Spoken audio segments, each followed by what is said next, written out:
All right. Hello, good morning, and good afternoon for those joining us from other time zones. Welcome to today's webinar, AI-powered analytics, what it is, and how it's powering the next generation of self-service analytics. My name is Tyler Wishnoff. I'm a marketing manager for Kyligence and your moderator for today's session. I'm joined by Seswata Sengupta, Kyligence's Senior Solutions Architect. Seswata brings with him over 2 decades of experience managing and delivering data and analytics solutions for Fortune 100 companies and leading organizations across every industry. He'll apply that experience as he walks us through the state of AI-driven analytics today, where it's going, and what all of us can do to incorporate it into our data-driven and data-related and self-service efforts to great effect. Before we begin, a few minor housekeeping items. Today's presentation should run for about 30 to 45 minutes, with 15 minutes reserved at the end for Q&A. Please reserve all questions for the Q&A section. You may communicate those questions at any time via the Q&A function, which can be toggled with the Q&A symbol at the bottom of your screen. Lastly, this webinar is also being recorded, and you will have access to it a few days following the session. With that said, I'll pass things over to Seswata to get us started. Seswata, the floor is yours.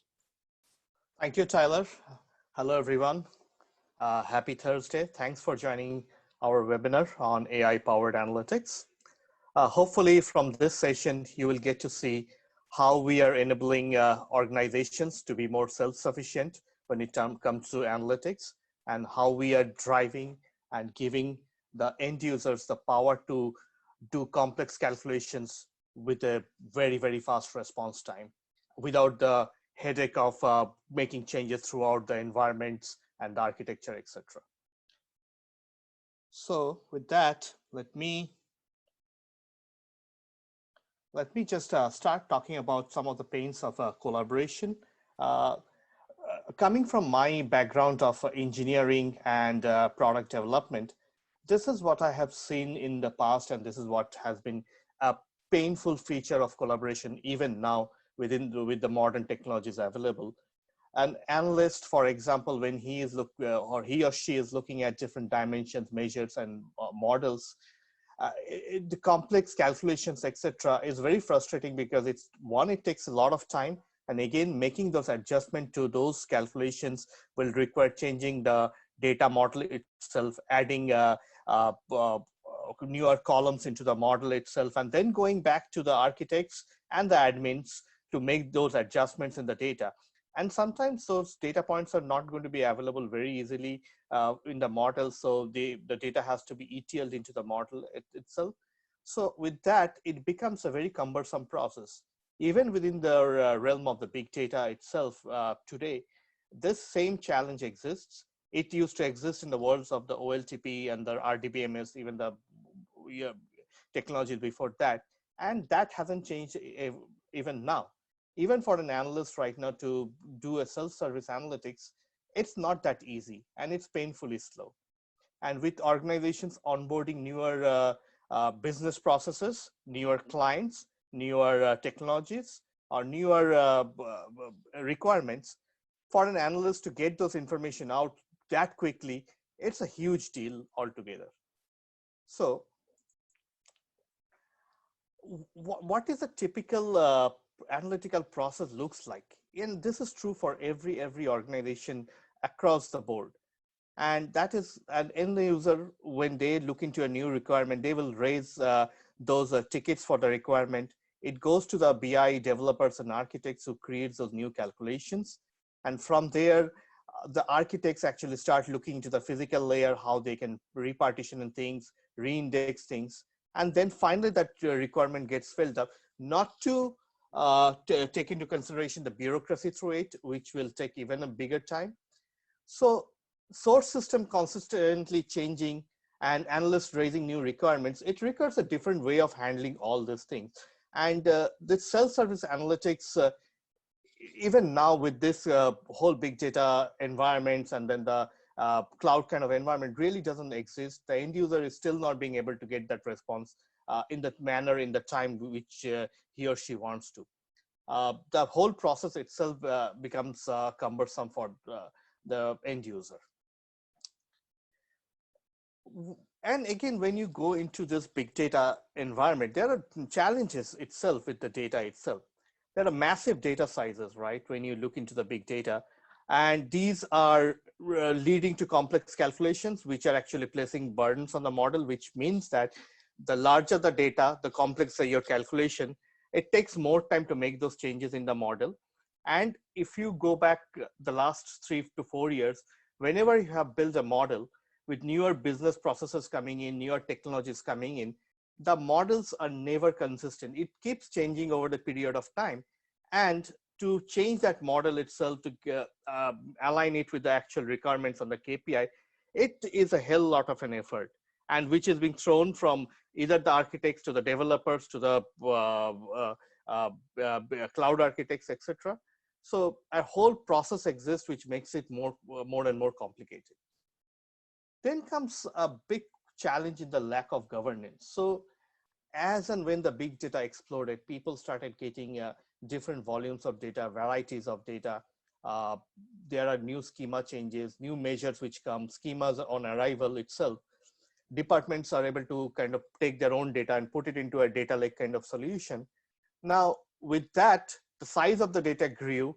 And when you are using a typical BI tool at the end, there is no single layer of governance or semantic layer to control those data definitions, which means that every other BI tool or downstream technologies, they are using their own definitions for the data itself. They are creating different business values for the data, but in the end, they actually mean same. And there is no governance around it to take care of it and saying that, hey, there is a single semantic layer. This is the definition of the data itself. And we can use the same definition across the board with various BI tools and various downstream applications. And this often creates more complexity within the organization because those cataloging doesn't exist, same values being duplicated, creating more confusion within the organization. And on top of that, the slow response time. Big data sounds really great when you ingest the data, store the data in a data lake kind of solution. But when it comes to that petabyte scale of data, getting value out of it, even doing very simple joins and calculation itself becomes a very cumbersome task. It is never fast for the analysts. Sometimes they have to wait for days, if not hours, to kind of get the response back. And also when the number of concurrent user increases, which means that if it is a more interactive kind of system, most of these big data systems are not efficient enough to handle such data loads and such a scale itself. So if we look into the modern world of the big data or the data and analytics solution, it could be broadly categorized into 3 sections. There could be many, but these are the broad sections. One is the native Hadoop solutions. And these solutions offer a lot of flexibility in terms of the fundamentals of getting the data and looking into it, but they are not really very interactive. Interactive in the sense that when the concurrency increases, when the data size increases, they are not being able to perform at scale for those data.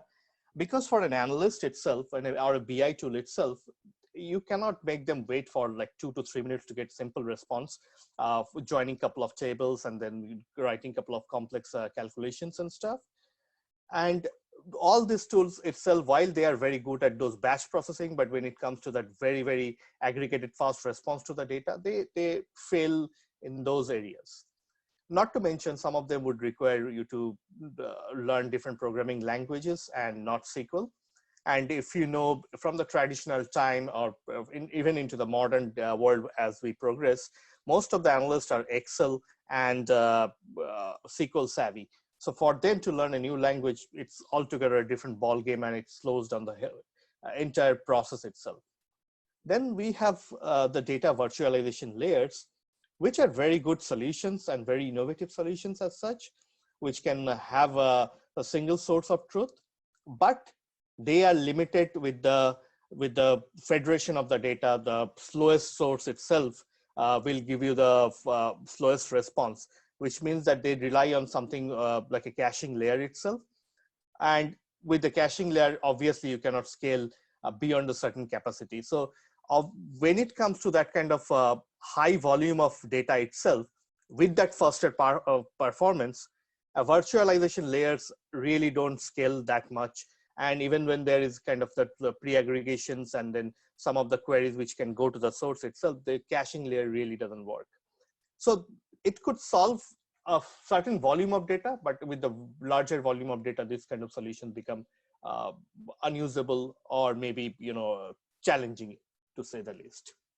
And then there are different cloud solutions, but they are very, very cloud technology tied itself, with Athena being tied to S3s and Redshift having their own limitations. BigQuery, it's altogether Google kind of a solution. And Azure Synapse or Azure SQL is a more Azure-centric solution.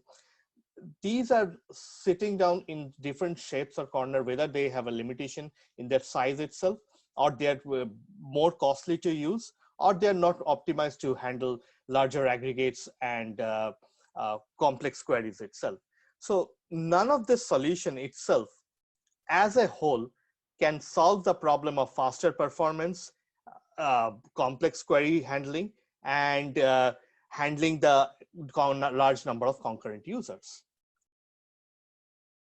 Also, if you look into the modern world itself, we see there are different silos of the data which exist.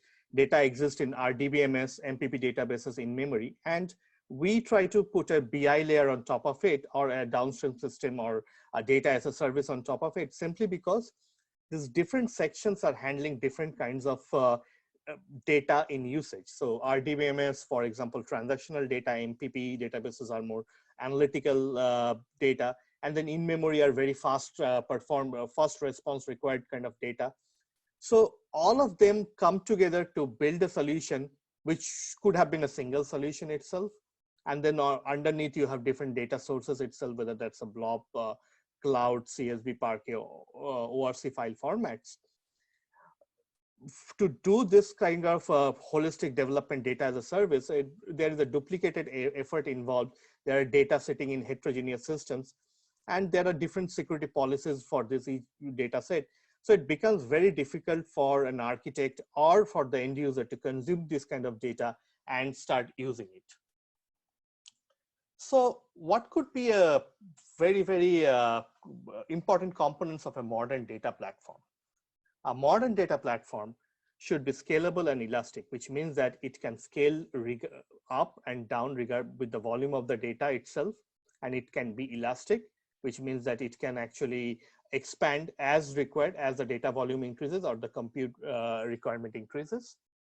Provide a unified and semantic layer and governance, which means that it can absorb data from various sources and provide a semantic layer which can provide access to the BI tools, and that semantic layer can do a lot of governance on the data, provide usage patterns. The semantic layer can create, as far as going into drill downs and hierarchies and other complex calculations, which can be used by the downstream BI tools or REST API calls, taking the data into various other systems without creating a different definition of the data.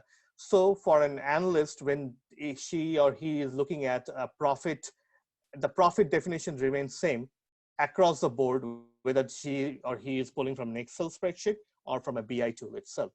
So it is very important to have that kind of a semantic layer and governance around, which can tie down everything at one place.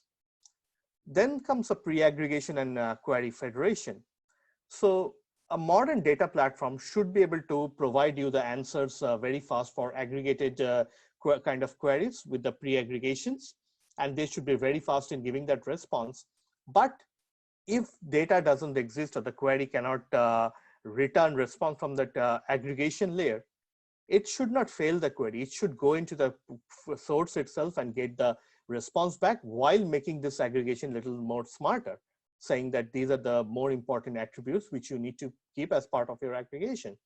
This is very important because a lot of older technologies of analytics, whether cubing or views and other stuff, they are very, very caged kind of solution, which means that the aggregation layer can respond to the query, but if it cannot respond to the query returns null or zero, which is not ideal. because in a real world, even when you're doing ad hoc queries and you're doing certain kind of aggregations, you cannot possibly keep everything in an aggregation or analytical layer. There would be questions which has to be answered by more of a granular level transactional data. So it is very important to have that. And the technology has to be ANSI compliant, ANSI SQL compliant, which I mentioned earlier, that a lot of analysts itself, they are still very SQL savvy. They use Excel and SQL in tandem, and therefore they would love to have, or they would like to have something which is more SQL compliant instead of learning different technologies as such. And then the portion of self-service comes in, which means that when they are actually going to be changing some of those KPIs, adding new measures, etc., they don't want to go through the holistic process of working with the architects and the admins and the whole bureaucracy itself to change certain column definitions, add the model, tune the model, etc. Everything should be self-service, and it should be readily available for the end user to consume. With that, I like to talk about a very, very innovative solution, which is there in the market for quite some time. It's Apache Kylin. It's an open source solution. It's a top level Apache project. And this project, Apache Kylin, works on a big data or a Hadoop kind of an environment. And it can provide you a sub-second interactive query response with many, many dimensions and high concurrency, which means that it can work with a larger scale of data in a distributed platform. This has won the best open source big data tool award, and it has been being used by 1,000 plus organizations right now to meet their analytical needs. So it's a pretty mature product working on a distributed scale platform, handling some of those challenges which exist in the traditional world of big data analytics. Now, who are we? We are Kyligence, which means that we are Kylins plus intelligence. So what we are actually the creators of Apache Kylin, and the founders of Apache Kylin felt a need that while open source technologies are really great, but they don't sometimes provide that enterprise grade of security, handle elastic scaling and other capabilities which an organization would need in order to build a modern data and analytics solution for them. So the founders of Apache Kylin came together, and they, around 2016-17, they started building Kyligence as an organization. And if you can think of Kyligence as what Databricks is to Spark, or Kafka to Confluent, Elasticsearch to Elastic, we are the enterprise solution for Apache Kylin, but we are also the biggest contributor for Apache Kylin itself. We maintain that community. The Kyligence is an enterprise version for commercial organization to use the product with the proper support. And we have enhanced the product with this AI augmented capability for data management and analytics. Kyligence is spread all over the globe with the co-headquarter in San Jose and Shanghai. And it's being well founded by several VCs, including C-Series funding from Coatue in 2019. Some of the names for the world, 1,000 plus organizations, eBay's of the world, Cisco's of the world, JP Morgan, 5x8, Samsung, Baidu, they all use Kyligence and Apache Kylin in some shape and form in their analytics environment, probably for the most critical applications itself, which requires very interactive query response time with a larger, massive data set. And we will touch upon that, some of those use cases as we go towards the end of the webinar. Now, what makes Kyligence very different from Apache Kylin, or maybe what Kyligence bring in addition to what Apache Kylin does so well? So one of the things which our founders thought of is that user pain in building those models, the journey itself, where they are actually kind of looking into the data model is continuously changing. And then it is very difficult for the architects to adapt it. So Kyligence comes with an AI augmented engine, which will automatically create the model for you based on SQL queries and user behaviors and query patterns, etc., removing those manual needs to drag and drop and build those models. And this is very beneficial in the sense that it is an automation process, which means that it can be a top-down kind of a solution. for any project, if you think to get the requirement from the BI tool, build that model, it takes a hell lot of time. But what if your life could be much more simpler, right? Your BI tools are asking you queries from the actual data set, and you take those queries and you can, boom, build a model within seconds. And we will go through an demo and exercise to show you that. So we come up with this fantastic AI automatic model creation tool, which helps users, architects, and analysts to build that model very, very quickly with a click of a button. Then comes the schema evolution. So if you go back like, 5-6 years, whatever data model which has been created, nothing remains same. With new user query patterns coming in, end user demanding different kind of calculations and stuff, as I mentioned, the model has to be always evolving. And that change itself is a big pain itself, adding those columns into the model, and then going through the whole process of physically partitioning it and making more tuned and optimized. In our case, we have this AI engine which can look into your query pattern and automatically add new measures, new dimensions, if you will, and it can augment that model itself without the architects even touching it, which is a great feature in itself.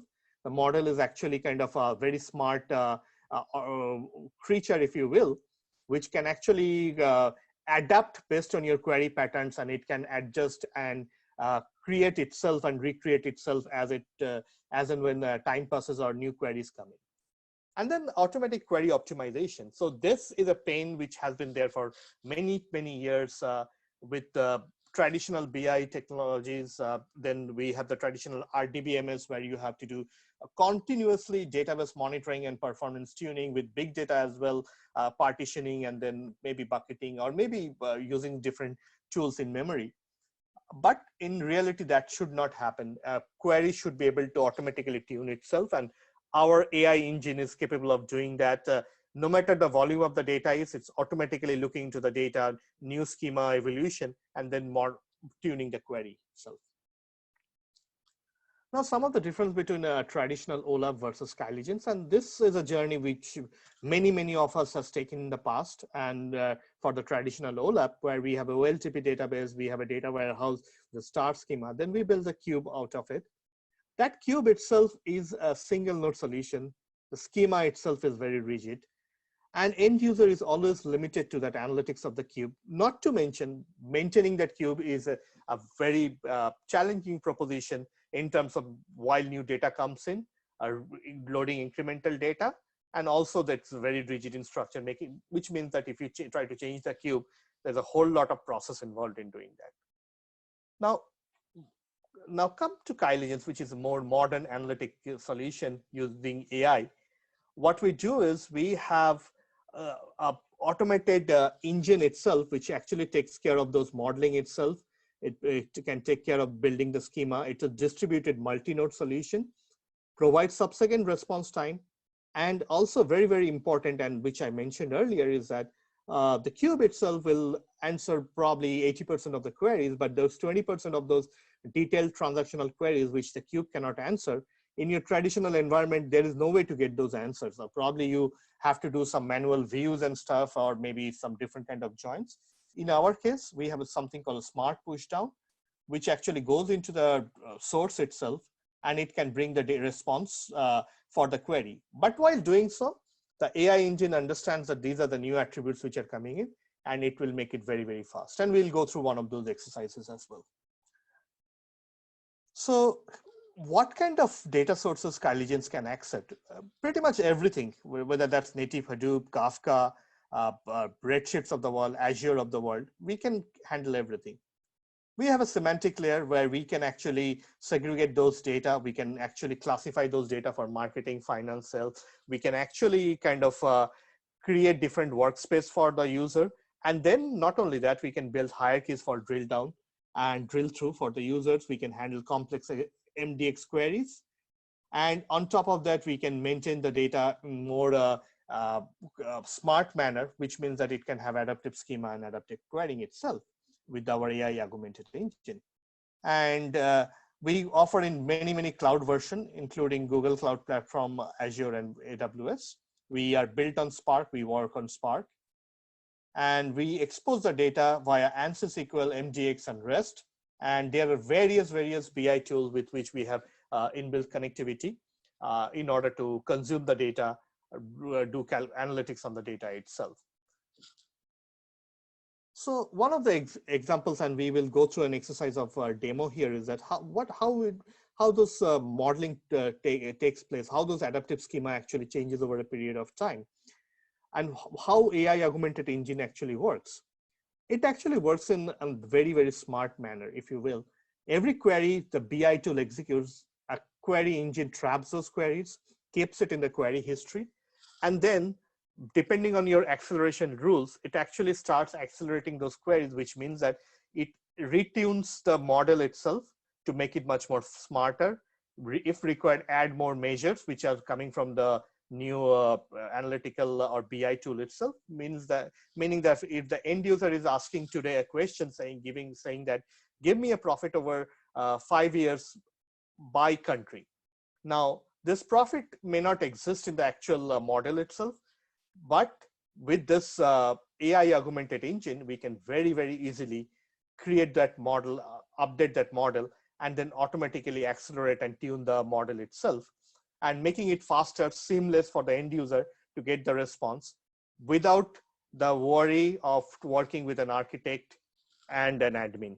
Very fast process, but there are some controls as an architect or an admin which you can put, and you can only make sure certain kind of users' queries are accelerated, because as I said, we can operate across many thousands and thousands of concurrent users. So you can make groups of that and make sure certain user queries like the C-level executive queries have those capabilities of auto modeling and update the modeling and accelerating. With that, this is my last section for the slide, and then we jump into the demo itself. I wanted to talk about a little bit about Kyligence architecture. We obviously work across different data sources, databases, real-time event files, logs, IoT data. We work across different data lakes as well, which means we can work with Azure Blobs, Synapse of the world, Snowflake of the world, Google Cloud Storage, but also on-prem Hadoop, which is one of the core components of the solution itself. And then the Kyligence comes with a different layer itself. One is the management layer, which takes care of scaling, maintaining, monitoring, and giving you the total cost of ownership, which you can really see from the dashboard itself, how much, if you're in a cloud environment, how much money you're spending in terms of looking into the cluster and looking at the resource consumption. Then the query engine itself is smart. It has a semantic layer, very ANSYS SQL savvy engine. It has some smart modeling capabilities, which is the auto modeling, but you can do some manual modeling as well. And enterprise gets level security, which means that we can work on Kerberos, we can work on the LDAP, and we can provide column level, row level, and cell level securities for the data. You can think of it as any robust BI tool or analytical tool in the market. We provide more, if not less, kind of value in terms of the security. Now, in terms of visualization, we provide, as I said, connectivity to REST APIs, MDX, and SQL, and we make sure that the BI is more self-sufficient. We offer MDX level kind of a layer where you can build your hierarchies, expose it to the end user, and you can actually let the end user consume those complicated MDX functions itself. We also provide a little bit of machine learning on our data itself, which can be exposed to the end user. With that, I'd like to take an opportunity to switch to the demo and show you the real product itself and how all those things which I've been talking about, how they tie all together. So let me switch over into an environment. This is a typical Tableau environment for most of the analytics or end users who are looking to the data. They have built a dashboard with various reports itself, and they want to look into the certain kind of data, say for example, France, revenue by nation, and they want to look into this data itself. And this is coming from our model itself. It is handling millions and billions of rows. But what is very interesting in the background is that here, the analyst has created something called profit by region, right? And this is something which the analyst has created on the runtime here by going here and then clicking on some of the Tableau functionalities here, and then he or she has created that column itself. So how does that translate into our world and how we take care of those runtime measures and KPIs and how we build and evolve those models? So with that, let me come here and show you what exactly happens in the background. This is Kyligence. This is our engine itself. And this engine in the background traps all these queries which are coming from your BI tool. No matter what the query is, and you can see the response time is less than a second, which is phenomenal for the size of the data, which is in billions of rows. But we don't stop here. We are talking about an AI augmented engine, and it is actually kind of taking the user queries and making it much more smarter, updating the model much more smarter. So how does that work? To do that, I will actually have to show you how the model looks like and what we are going to do by building those models. So if I come here, I can show you these are our existing models, and let me come and open up one of these models. And then I will tell you how we can make this model much more user-friendly, and we can build it very fast with our AI augmented tool. So if you look into here, this is a very, very, very traditional environment, if you will, where we have a fact table dimensions, and very simple, we drag and drop this tables itself, and then we drag and drop the columns to join. We define the relationship here. We do all these things. Now, think about a real life example. This is a very, very small set of model itself, right? So in most cases, your organization is very, very complicated. You will not be handling this kind of models. It would be probably multiple fact tables, many, many dimensions, and you are going to join that together. Not only that, you will have to create computed columns or derived columns. You have to maintain those measures, etc., which is a very cumbersome task itself. So in our case, what we do is, as I mentioned a little earlier in my presentation, we have a very, very smart AI engine which can take care, and think about it as a return of investment. If you're doing a big data project and you are starting to get the requirement and build a model, how long does it take to get those requirements, build the model, tune the model itself? It probably takes 30 to 40% of your project time, even before the developers or the analytics team can come and touch the data. But for us, we can actually simply take some of those SQLs, which are coming from the BI tool itself, and I will show you this SQL in a couple of seconds itself. So here, if you look into this, these are nothing but some of those queries coming from the users, some plain and simple queries. If I click on next here, the AI engine takes a bit of time. It understands this is a query from the BI tool. It says, hey, Mr. User, I see that you are giving me 50 dimensions, 3 measures, and I can quickly build a model for you. And hey, by the way, I'm giving this model a name, auto model line order, etc., because that's a fact table name. And if I click on submit, within seconds, it has actually created that model for me.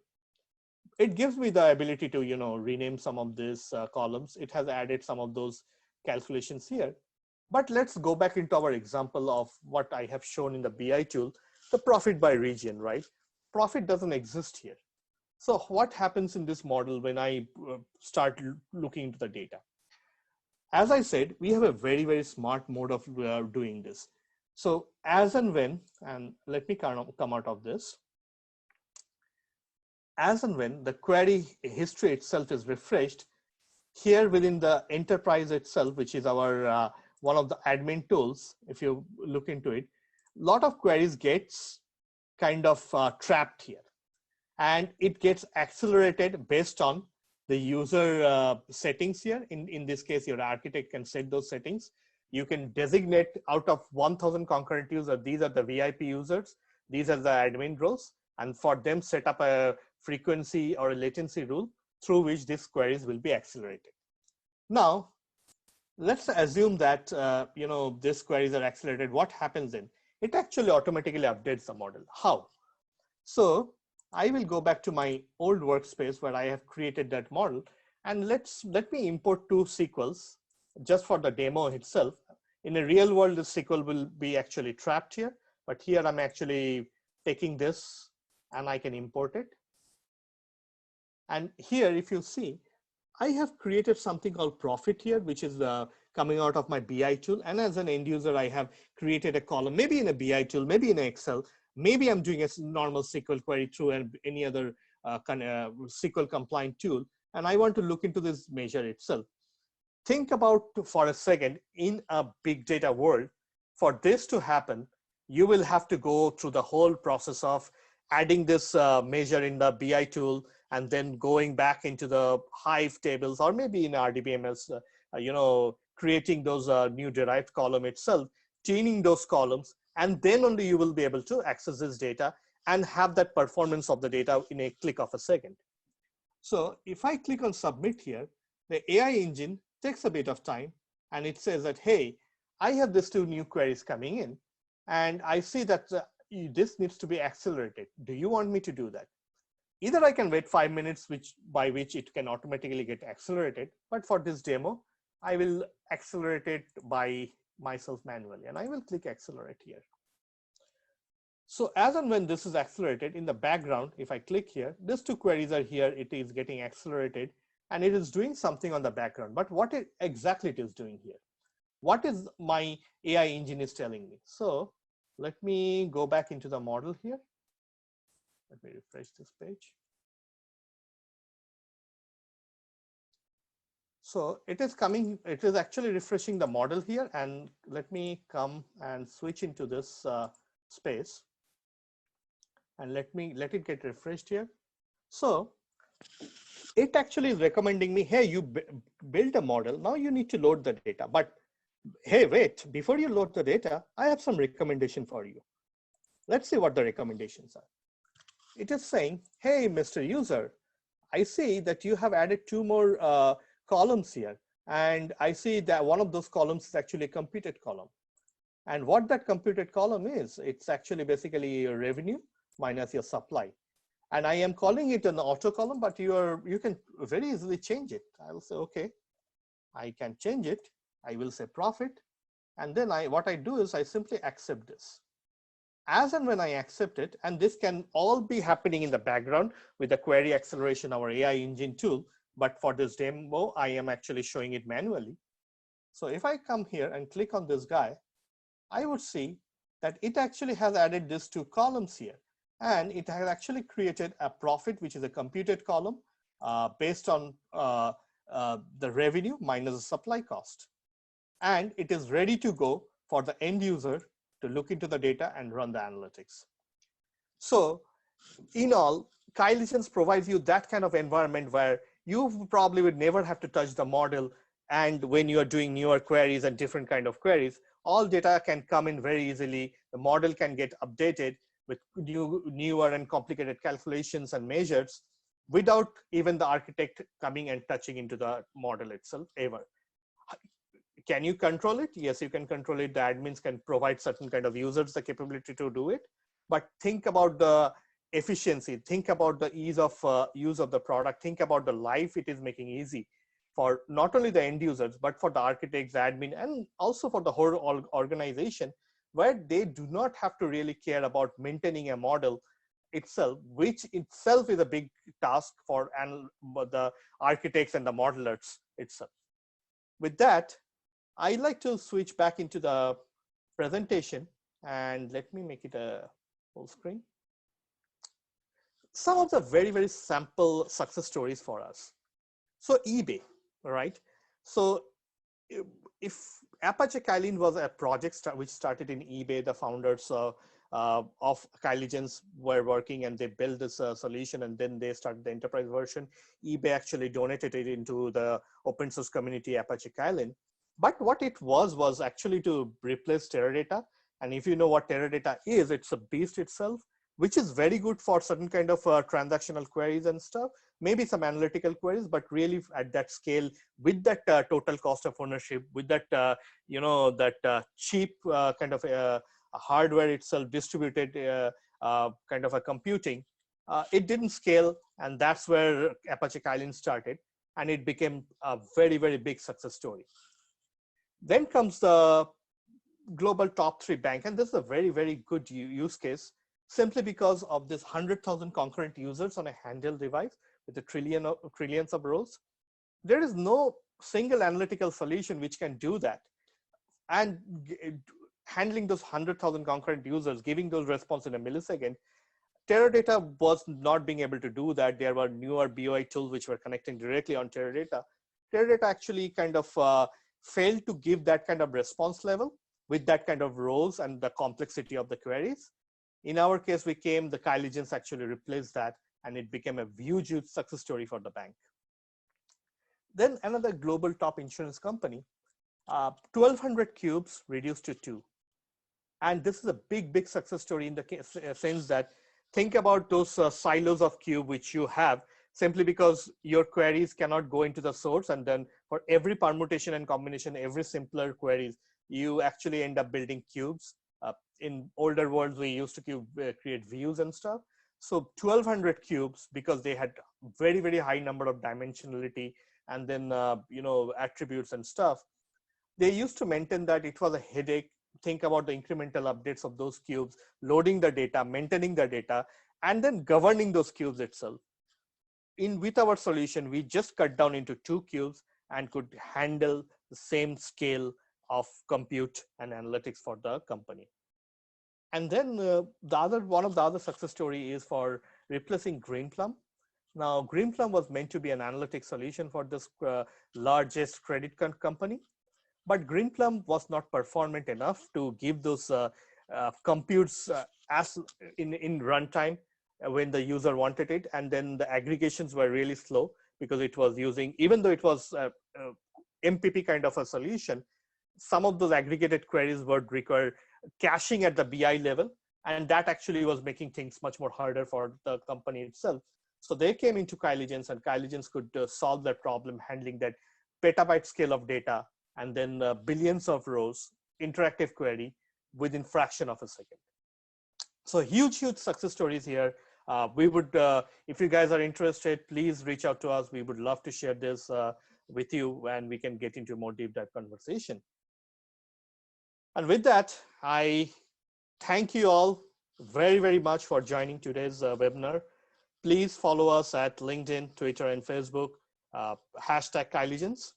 If you are interested, please go and try our free software, trial software from Kyligence. The URL is here. And again, thank you all for spending your Thursday afternoon with us or morning with us. And hopefully with this session, you have got an idea of how Kyligence has been an innovative leader in the space when it comes to the analytics and making that life of end user and organization really easy. Thank you. Thank you, Saswata. So I know we've run a little bit late, but we'll still have some time left over right now to answer some questions. So I'd like to open the floor now to those questions. Remember, you can submit your questions via the Q&A button at the bottom of the webinar interface. So let's see what we have right now. So yeah, there's a question right now. So the first question, Saswata, is in regards to limits on cube size or limits on users or limits on dimensions and hierarchies. What limitations, I guess, exist with Kyligence as a solution? Frankly speaking, there is no limitation. We have actually tested out, obviously we have tested with certain kind of actual commercial usage. So we have tested out over 500,000 dimensions across, different tables itself. And we have tested, as I showed you, 100,000 concurrent users. We haven't hit that, that limit itself as such in our POCs or in our production and deployment environment. Great. Another question we have is in regards to AI. What kind of AI usage scenarios do you have to share? So if you think about AI is very tied to the product and analytics and how it's making the whole product itself very smart, which means that the AI engine is inbuilt with the solution itself, whether you get it on-prem or cloud. And it can take your queries, prune your queries, and it can make those models smarter, new queries coming in. It can add those measures itself. And the whole AI engine is always working on the back. And the cube is actually a smart cube or a living creature. And AI is always kind of helping it to be smart, which means that it is consistently looking into the cube itself. and pruning the cube. And think about this cube as a DNA structure, if you will.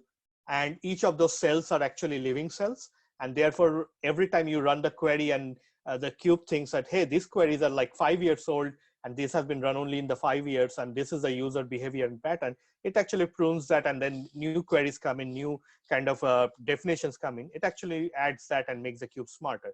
So we have that cube. We do not expose, if that the question is, we do not expose the cube to the end users or the users outside the product, simply because there is a lot of complexity within the cube itself. It's a very, very robust solution, but at the same time, the AI engine is a very complicated creature itself. So we kind of ship it with the product. And this is the main difference with the Apache Kylin, where they do not have that AI solution, while in other cases, it's very good for the interactive queries and concurrency.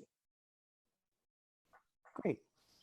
Is Hadoop a requirement for Kyligence? No, actually not. So we come with our version of Spark, but we can work on your Hadoop as well. So which means that it comes back to the governance, right? So if you have a Hadoop infrastructure and you have your own Spark engines, and you want to control everything through your Spark, through your resource manager, and see how things are moving, we can very well use that. But we really do not need Hadoop. We've come with our own version of Spark, which we can use, whether that's on-prem or in cloud. And could an organization use DB2 data source to feed Kyligence, the Kyligence cube directly? Absolutely. We can connect to, as I mentioned in the slides earlier, we can connect to any data source. It's not a limitation for us. Great. And then in terms of the solution, is it on-prem? Is it cloud? Does it support Azure, AWS, Google Cloud? So we have two flavors of it. One is the on-prem solution, which works on your on-prem big data environment or data environment as such. And then we have a cloud solution, which is both on AWS, Azure, and Google Cloud work in progress, which is going to be in Q2, and we'll have it in Google Cloud as well. But we are there. We are partnered with all this cloud kind of a solution. And we work seamlessly with S3s of the world, Azure Data Lake, Azure Blobs of the world. Nice. And from a customer's perspective, how many of them are using Kyligence today for implementing analytics solutions on ERP platforms? I don't have the count top of my mind, but if I remember correctly, I think at least we have 15 to 20 mid to top kind of customers who are using ERP. Now, ERP is a very complicated creature, right? I mean, it's a whole lot of supply chain logistics and retail coming together for us. And what we do is we take the data, portions of it comes down and sits on a data lake or a Hadoop kind of environment, and our solution and work on it. So we work with our processes itself to ingest that data in the data lake. And then from there, we build the queue. At the same time, when the queries are very detailed and granular level, we can go back into the ERP system, bring all those transactional data, but at the same time, make the queue very, very smart, saying that these are the other values which you need to bring. So 15 to 20 ERP system, but I can always give you the count back if you reach back to us, and we can talk about some of the detailed use cases. Great. Is there a plan to certify Kyligence against Oracle BI tool? Yes, it's in works, simply because we are picking and choosing some of those tools which our customers are using. Oracle BI tools are in the works. Right now, you can always connect with the JDBCs of the or ODBC kind of connection or a REST API connection. But Q2, Q3, we are looking at getting it certified with the Oracle BI as well. Great. Does Kyligence have a scope function, the SSAS does? Yes, we kind of, for one of our customer need, we actually started building those scope functions, and it is now integrated in our product. We have a robust set of MDX function, if you will, and they can handle very, very large complicated queries as well. So we do have scope. We have other MDX function as well, if you want to integrate and play around with it and connect it with your BI tool to use that.